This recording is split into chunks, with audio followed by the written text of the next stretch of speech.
obwe harukuburayo bwire buke tukayikakurayizibwa kwa mukuru w'ihanga His Excellency President General Yoweri Kaguta Museveni district ya Kazo ezagwije obushaki kinyamwingi obubamuhiro mu karura kahwire bwanyuma yo kumushiko bururu na pasenti ya 9 n'obucweka mushanju n'akatonyezo kamwe kandi aba batandikire no kwiruka okubesere Run for Hope bwanyuma bagizereho kujanja bendwara kwa busha kandi na bwanyuma bagizereho umupira go mukago agati y'eminyeto hamwe n'abebembezi ba Kazo district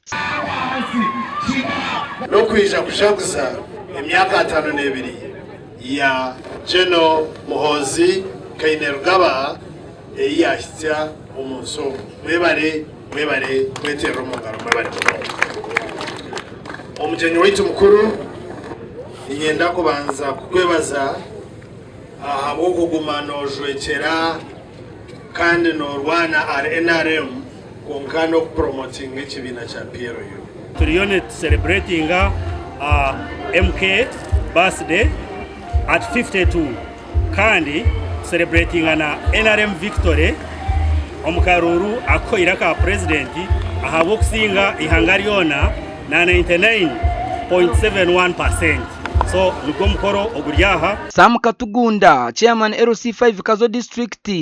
na shaba government okubahereza mizi marungi no kubakorora rutindo rwo mu bururuma bishozi omungari orukwatanisa district yibanda hamwe na Kazo yamwe tule byumuranga kanona kwento ntukushaba nuko meza tutanetegereza umukazi aho gatspina handi hona ene yaza sosi ya mezika betegereza kwatra umukazi Kazo tspina mezige haihi na district ye kwa Meriondo obira ryo mutebenkanisa wo mukorogu asimire president Yoweri Kaguta Museveni hamwe na General Muhozi Kainerugaba okurinda obusinje bwa Uganda NRM na president Museveni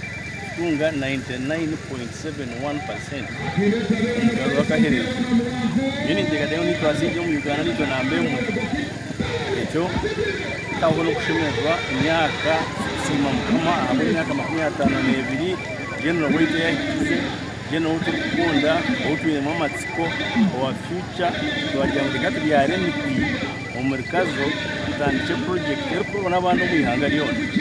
abantu bengi abageni babyaremiti ugandu na byaremiti billioni emwe myaka Minister wa Microfinance Haruna Kasoro Cheyune niwajwekire MK nko mujenyi mukuru kandi ogwasimira abanyakazo okukunda ensi yabo kandi na General Muhozi Kainerugaba okukunda Uganda kandi yayongera yashaba bebembezi okubecho kureberaho Chairman wa PRU Adela CDF ila Senior Presidential Advisor on Special Operations antumyenzi jewa njaya twala mukisaguno okutusa obubaka bwe okusoka kwa byonna okubebaza mwebale nnyo kwagala nsi yammwe mwebale nnyo kwagala nsi yammwe omuntu bw'aba tamanyi gy'ava kizibu nnyo okumanya gy'alaga Minister Kasoro ayongire yashaba abantu bakazo gukora n'amano kutunga sente abwe ntunguka yihanga kandi na bwanyuma ahireyo obutumwa bwa MK